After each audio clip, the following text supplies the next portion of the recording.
Pozdravljeni v današnjih kratkočasnicah. Danes se bomo učili kaligrafije.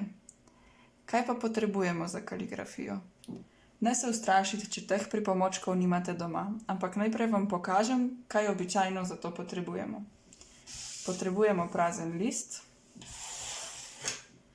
in ravnilo s svinčnikom. Potem za samo pisanje pa potrebujemo držalo za pero in različne nastavke, odvisno od tega, katero pisavo se hočemo naučiti. Potrebujemo tuš, ki je lahko narejen doma. Lahko je rjave, črne, zlate ali rdeče barve, pa tudi drugih barv, ampak te so najbolj pogoste.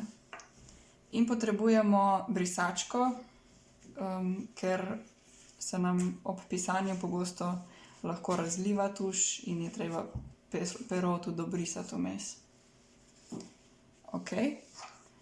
Lahko pa si naredimo pisalo tudi doma.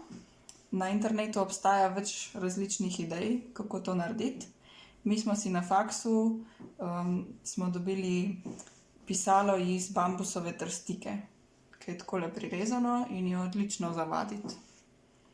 Začnemo ponavadi s pisalom, ki ima večjo debelino, zato ker lažje vidimo razlike v črkah.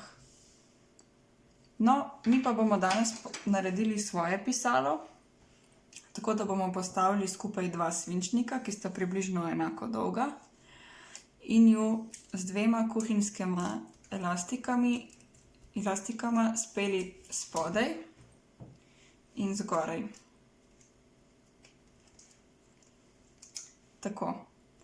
Tako smo dobili dvodebelinsko pisalo.